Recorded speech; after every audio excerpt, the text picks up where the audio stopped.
The morning sun cast long shadows across the parking lot of the Veterans Affairs office in San Diego as Marcus Thompson stepped out of his weathered pickup truck. At 52, he carried himself with the quiet confidence of a man who had seen more than most, though the years had softened the sharp edges that military life once carved into his frame. His graying beard was neatly trimmed, and despite wearing simple jeans and a plain black t-shirt, something about his posture suggested a lifetime of discipline. Marcus had come to the VA office for a routine appointment regarding his disability benefits. The paperwork was endless, the bureaucracy frustrating, but he endured it all with the same patience he had learned during countless hours of waiting in the military. As he walked toward the building, he noticed a small crowd gathering near the entrance. "That's him right there," a voice called out sharply from behind him. Marcus turned to see a young man in his 20s pointing directly at him. The man wore a crisp Navy uniform with SEAL trident gleaming on his chest. Beside him stood two military police officers, their faces stern and businesslike. "Sir, we need you to stop right there," one of the MPs commanded, his hand resting casually on his radio. Marcus complied immediately, raising his hand slightly to show he posed no threat. "Is there a problem, officers?" The young SEAL stepped forward, his chest puffed with righteous indignation. "You bet there's a problem. I'm Petty Officer Second Class Jake Morrison, and I've been tracking you for weeks. You've been telling people around town that you're a Navy SEAL, haven't you?" Marcus looked puzzled. "I'm sorry, but I think there's been some misunderstanding." "No misunderstanding," Morrison shot back. "My buddy saw you at the Blue Moon Bar last week, telling everyone about your SEAL training, your missions overseas. You even claimed you served with Team 6. That's stolen valor, mister, and it's a federal crime." The MPs moved closer, one of them already reaching for his handcuffs. A small crowd of veterans and VA employees had begun to gather, watching the confrontation unfold. Marcus felt the familiar weight of being judged, the same feeling he had experienced so many times when people questioned his military service simply because he didn't fit their expectations. "Officers, I need you to listen to me carefully," Marcus said, his voice remaining calm despite the gravity of the situation. "I never claimed to be a SEAL to anyone at any bar. There's been a serious mistake here." Morrison laughed bitterly. "Right. That's what they all say when they get caught. You probably bought some fake medals on eBay and thought you could fool everyone. Well, guess what? Real SEALs look out for each other, and we don't tolerate frauds like you." The first MP stepped forward with the handcuffs. "Sir, you're under arrest for violation of the Stolen Valor Act. You have the right to remain silent." As the cold metal clicked around Marcus's wrists, he couldn't help but think about the irony of the situation. The very organization he had served with distinction for over 2 decades was now arresting him based on the accusations of someone who had clearly never seen real combat. The young SEAL before him had the look of fresh training, unmarked by the weight of actual warfare. "This is really happening," Marcus muttered to himself as he was led toward the patrol car.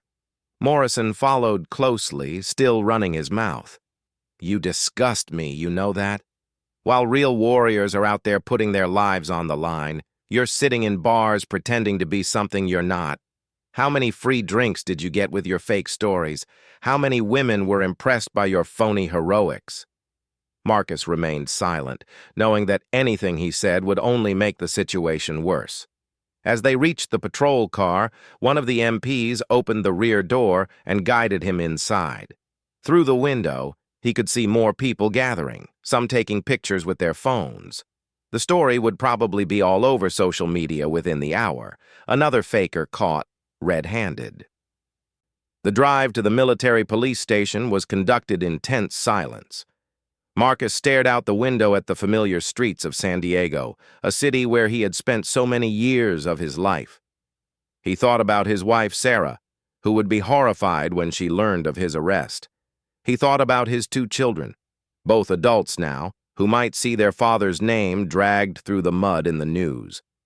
At the station, the booking process was efficient and humiliating. Fingerprints, photographs, personal effects confiscated and cataloged.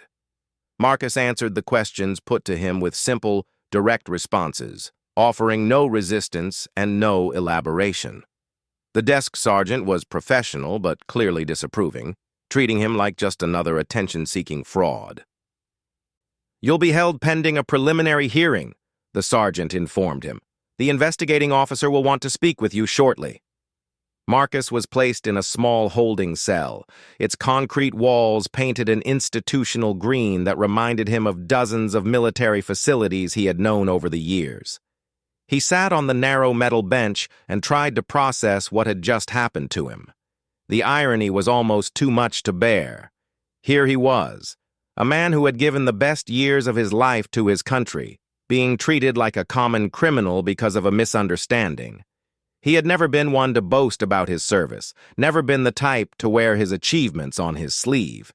In fact, he had spent most of his civilian life trying to blend in, to be just another face in the crowd. But somewhere along the way, someone had gotten the wrong impression. Maybe it was the way he carried himself, the way he responded to certain situations with the instinctive reactions of someone with military training. Maybe it was something he had said that was misinterpreted or taken out of context. An hour later, the cell door opened and a military investigator entered. He was a middle-aged man with the bearing of someone who had seen many cases of stolen valor over the years. "Mr. Thompson, I'm Chief Warrant Officer Rodriguez. I'm here to investigate the charges against you. Petty Officer Morrison has provided us with a detailed statement about your alleged claims of SEAL service. Do you have anything you'd like to say about that?" Marcus looked up at the investigator, measuring his words carefully. "Chief, I need you to understand something very important. I have never at any time claimed to be a Navy SEAL. If someone believes I made such claims, then there has been a serious miscommunication somewhere." Rodriguez consulted his notes. "According to the witness statement, you were observed at a local establishment discussing SEAL training, overseas missions, and specifically claimed association with SEAL Team 6. Are you denying these statements were made?" "I'm denying that I claimed to be a SEAL." "Yes, sir." "But you don't deny discussing military operations or training?" Marcus hesitated. This was where things got complicated. "Chief, I did serve in the military. I served for 23 years. If someone overheard me talking about my actual service and misinterpreted what I was saying, that's not stolen valor. That's a misunderstanding." Rodriguez raised an eyebrow. "What was your actual service, Mr. Thompson?" "I'd prefer to have my attorney present before we go any further with this discussion." The investigator nodded. "That's your right, but I'll tell you this much. We take stolen valor very seriously here. If you're guilty of impersonating a SEAL, you're looking at federal charges, possible jail time, and a permanent criminal record. If you want to come clean now, it might go easier for you." After Rodriguez left, Marcus was alone with his thoughts again. He knew that the truth would come out eventually, but the process was going to be painful for everyone involved. His family would have to endure the shame and publicity. His reputation in the community would be damaged, perhaps permanently. But what bothered him most was the young SEAL who had instigated this whole mess. Morrison represented everything that was wrong with the new military. Quick to judge, eager for glory, more concerned with his image than with the truth. Marcus had known hundreds of SEALs over the years, and most of them would have handled this situation very differently. As the afternoon wore on, Marcus found himself thinking about his old teammates, wondering what they would say if they knew where he was right now. Some of them were still active duty. Others had retired to quiet lives like his own. A few had died in the line of duty, their names now etched on memorial walls that Marcus visited every year. The holding cell began to fill with the sounds of the evening shift change. New voices echoed through the corridor, new footsteps on the polished concrete floor. Marcus had learned long ago to find peace in difficult situations, to use quiet moments for reflection rather than panic. He thought about the mission that had changed everything, the operation that most people would never know about. He thought about the men who had died that day, the impossible choices that had to be made, the weight of command in the most extreme circumstances imaginable.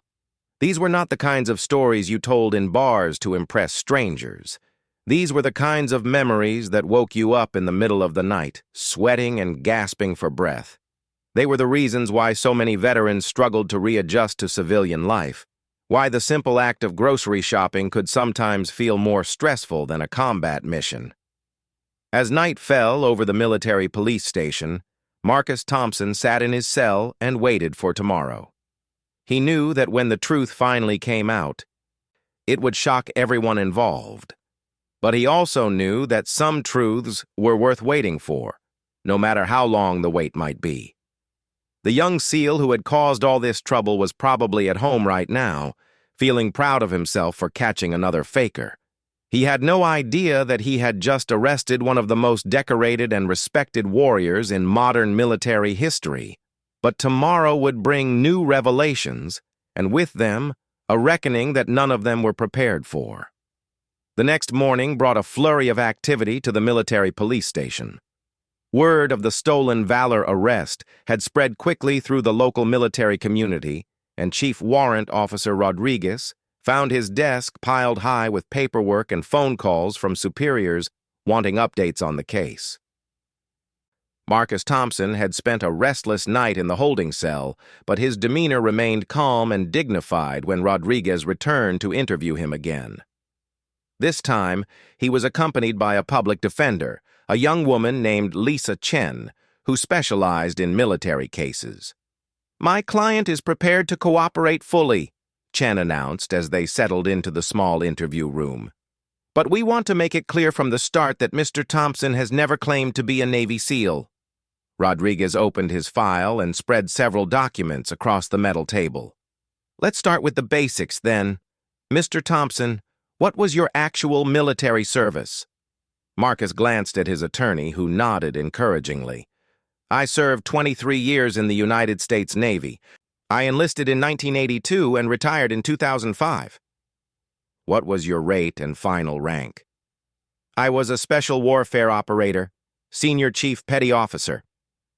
Rodriguez paused, his pen hovering over his notepad. Special warfare operator was the official designation for Navy SEALs. "Are you telling me you actually were a SEAL?" "Yes, sir. SEAL Team 2, later transferred to DevGru." The room fell silent. DevGru was the official name for what was commonly known as SEAL Team 6, the most elite unit in naval special warfare. Rodriguez set down his pen and stared at Marcus for a long moment. "If this is true, why didn't you say so yesterday?" "Because, Chief, I've learned over the years that when someone accuses you of lying about military service, the best thing to do is let the facts speak for themselves.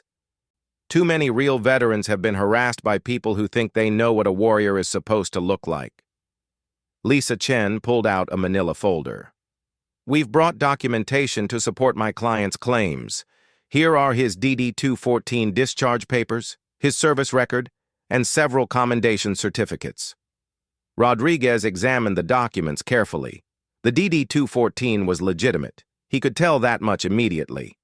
The service record showed a progression through various SEAL teams and advanced training schools that would be impossible to fake. But what really caught his attention were the decorations listed: Silver Star, Bronze Star with V device, Purple Heart with 2 oak leaf clusters, Navy Cross. "Mr. Thompson," Rodriguez said slowly, "these are some serious decorations." "The Navy Cross is the second highest award for valor in combat." Marcus nodded. "Somalia, 1993. My team was tasked with recovering prisoners from a warlord's compound. The mission went sideways, and we had to fight our way out. Lost 2 good men that day." Rodriguez was beginning to feel very uncomfortable about this case. He had seen plenty of stolen valor cases over the years, but he had never encountered someone with this level of documentation who turned out to be legitimate.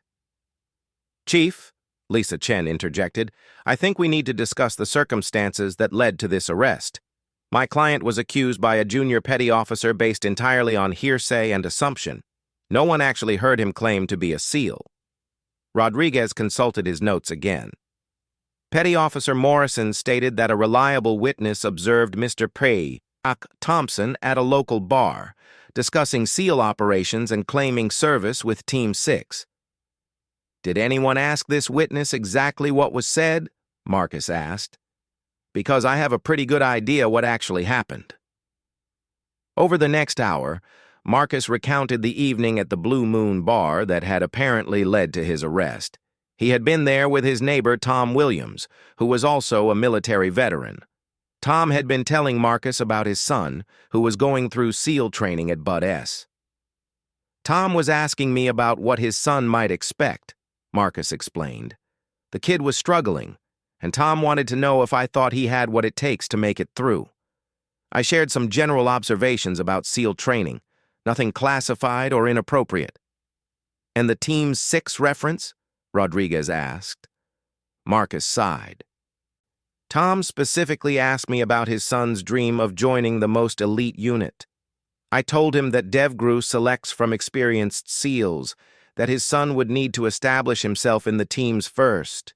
Someone sitting nearby might have overheard fragments of that conversation and jumped to conclusions.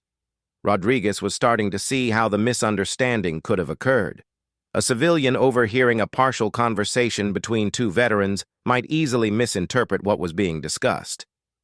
Why didn't you correct the record when Petty Officer Morrison confronted you yesterday?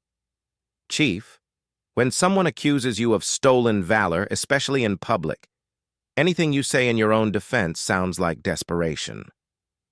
I've seen real veterans get torn apart on social media because they tried to prove their service to people who had already made up their minds. Lisa Chen leaned forward. There's another issue here that needs to be addressed. My client's service record includes several classified operations.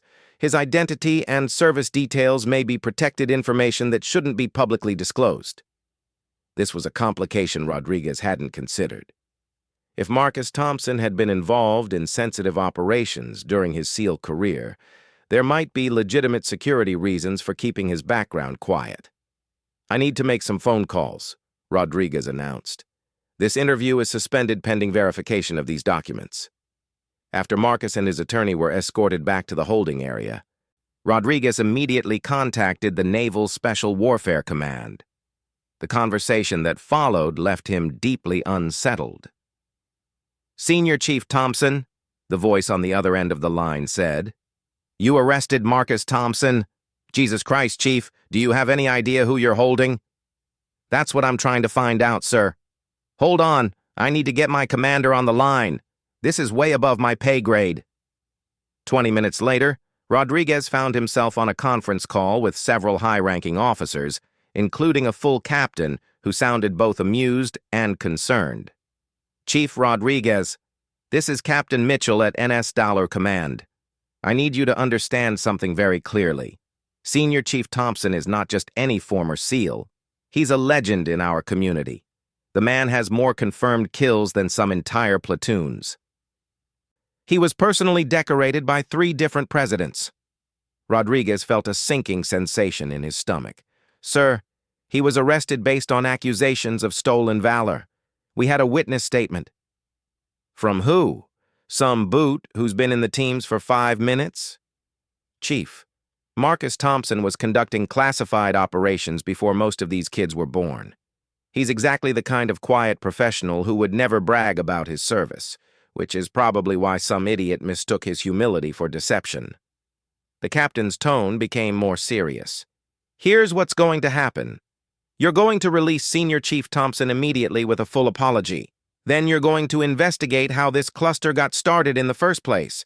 And Chief, this better not leak to the press, because if it does, there are going to be some very senior people asking very uncomfortable questions about your department's procedures. After ending the call, Rodriguez sat in his office for several minutes, trying to process what he had just learned. He had arrested one of the most decorated SEALs in recent history based on the accusations of a junior sailor who apparently didn't know what he was talking about. Meanwhile, word was spreading through the military community that something significant was happening at the MP station.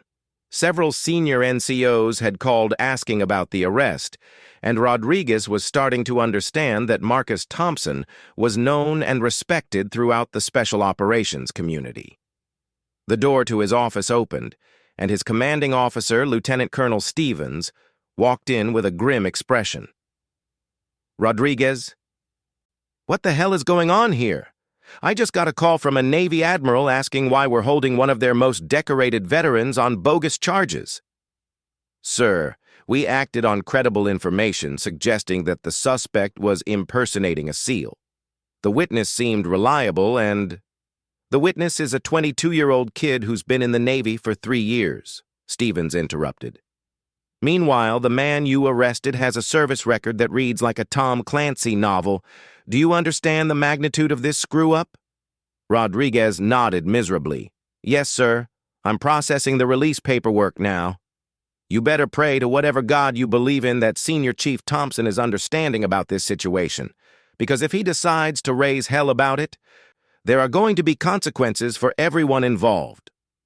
As Rodriguez prepared to return to the holding area, he reflected on how quickly the situation had changed. 12 hours ago, he thought he was investigating a straightforward case of stolen valor. Now he was about to release a man whose legitimate service record made him look like a character from a military thriller novel. But there was still the question of Petty Officer Morrison, the young SEAL who had instigated the entire fiasco.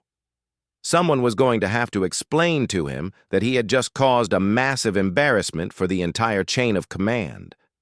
The afternoon was about to bring revelations that would shock everyone involved, including an admiral who would soon find himself face-to-face with a living legend that most people thought existed only in classified files and whispered stories among the special operations community.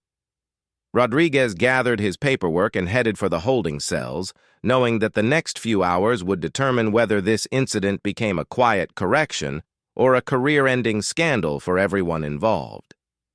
Chief Warrant Officer Rodriguez was walking toward the holding cells with Marcus Thompson's release paperwork when the front desk sergeant intercepted him with an urgent expression. "Chief, we've got a situation developing out front. There's a Navy admiral here demanding to see the prisoner. He's got 2 security details with him, and he doesn't look happy." Rodriguez felt his heart skip a beat. "An admiral? Here? What's his name?" "Rear Admiral James Harrison, sir. He says he's from Naval Special Warfare Command." The name hit Rodriguez like a physical blow. Admiral Harrison was a legend in the special operations community, a former SEAL himself who had risen through the ranks to become one of the most influential figures in naval warfare.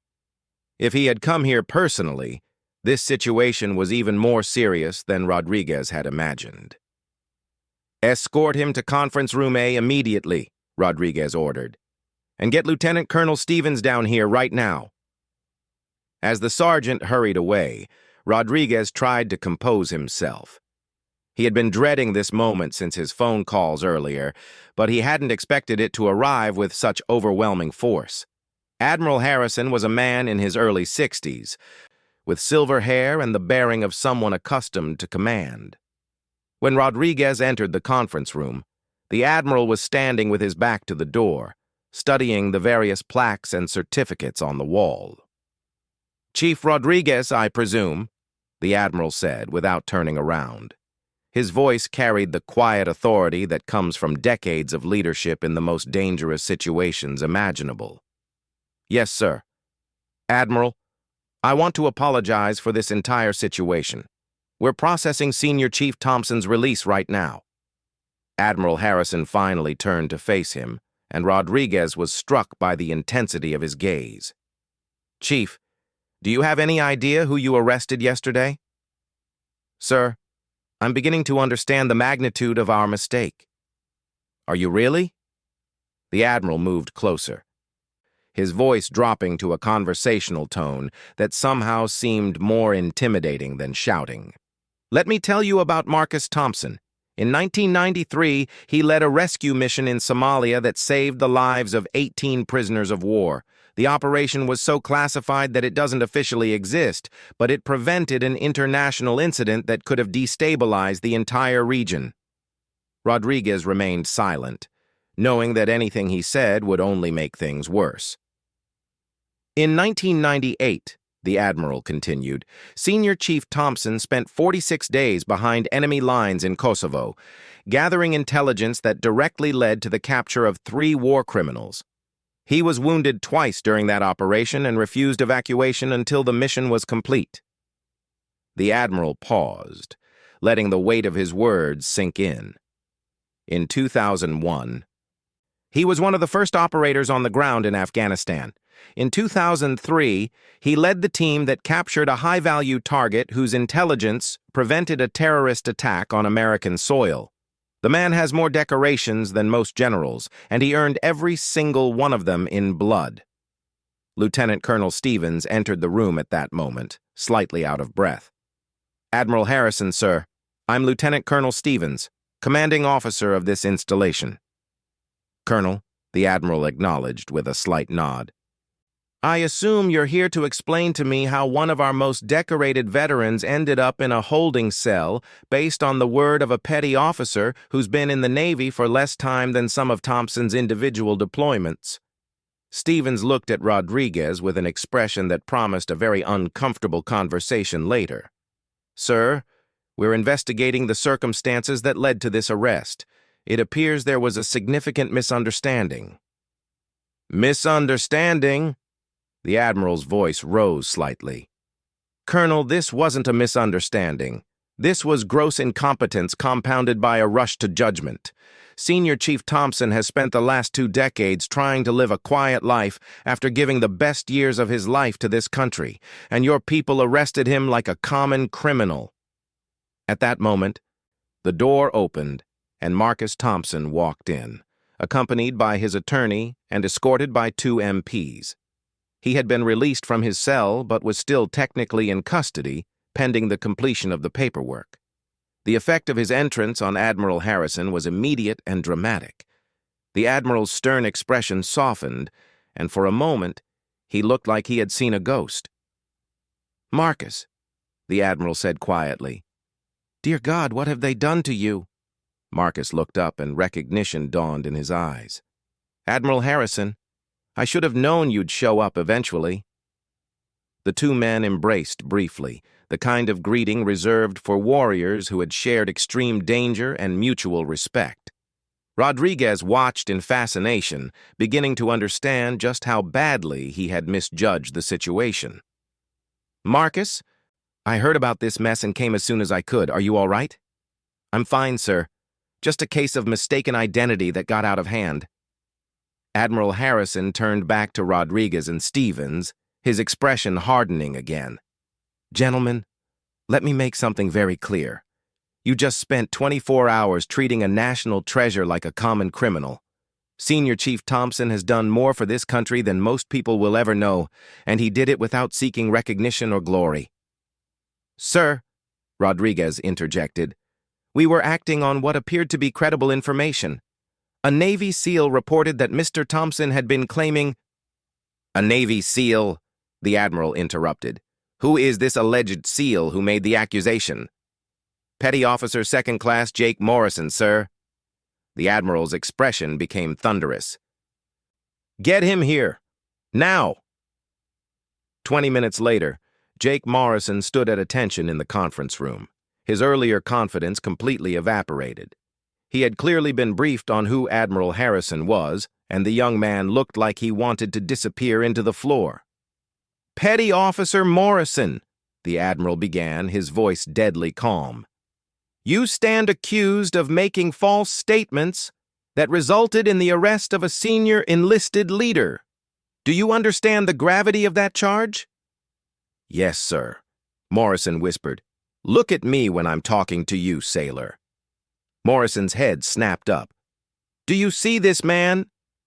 The Admiral gestured toward Marcus. This is Senior Chief Petty Officer Marcus Thompson. He completed Bud's training while you were in elementary school. He has been on more combat deployments than you have training exercises. He has killed more enemy fighters than you have met women." Morrison's face was pale, and his hands were visibly shaking. "Did you bother to ask for his credentials before you accused him of stolen valor? Did you give him any opportunity to prove his service? Or did you simply decide that he didn't look like your idea of what a SEAL should be?" "Sir, The witness said, "What witness?" Admiral Harrison's voice cracked like a whip. "Did you personally hear Senior Chief Thompson claim to be a SEAL?" "No, sir. My friend told me—" "Your friend. So you destroyed a man's reputation and caused an international embarrassment to the Navy based on second-hand information from your drinking buddy." Marcus finally spoke up. "Admiral, if I may, I think there was a genuine misunderstanding here. I was having a conversation with a neighbor about his son's progress in Bud-S training. Someone may have overheard part of that conversation and misinterpreted what I was saying."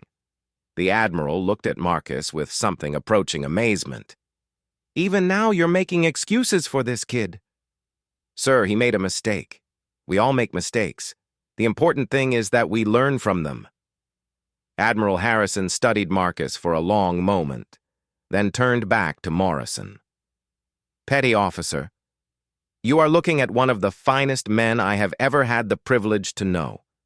He has just demonstrated more grace and professionalism in 2 minutes than you have shown in your entire career. You will apologize to him immediately, and then you will report to your commanding officer for disciplinary action." Morrison stepped forward, tears of shame evident in his eyes. "Senior Chief Thompson, sir, I'm sorry. I was wrong. I let my emotions get the better of my judgment, and I caused you serious harm. There's no excuse for what I did." Marcus extended his hand. "Apology accepted, petty officer. Use this as a learning experience. The real enemy is out there, not in here." After Morrison was dismissed, Admiral Harrison addressed the room. "Gentlemen, this incident will be thoroughly investigated. I want to know how a decorated veteran ended up in handcuffs based on unsubstantiated accusations. I want to know what training your people receive about stolen valor investigations. And I want to know what steps you're taking to ensure this never happens again." He turned to Marcus. "Senior Chief, I owe you a personal apology on behalf of the entire Navy.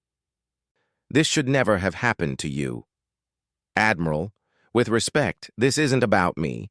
It's about making sure that other veterans don't have to go through this kind of ordeal. There are thousands of quiet professionals out there who served with distinction but don't advertise their service. They shouldn't have to carry their DD-21 phones everywhere they go to prove their legitimacy." Admiral Harrison nodded approvingly. "Spoken like a true leader. Marcus, I have a proposition for you. The Navy is developing a new training program for identifying stolen valor versus legitimate service members. Would you consider consulting on that project?" Marcus smiled for the first time since his arrest. "I'd be honored, sir." As the group prepared to leave, Admiral Harrison pulled Rodriguez aside. "Chief, let me give you some free advice. Real warriors don't usually advertise their service. They're more likely to deflect attention than seek it. The quiet man in the corner who doesn't want to talk about his time in the military. He's probably seen more action than the guy wearing camouflage to the grocery store and telling everyone about his supposed exploits." Rodriguez nodded.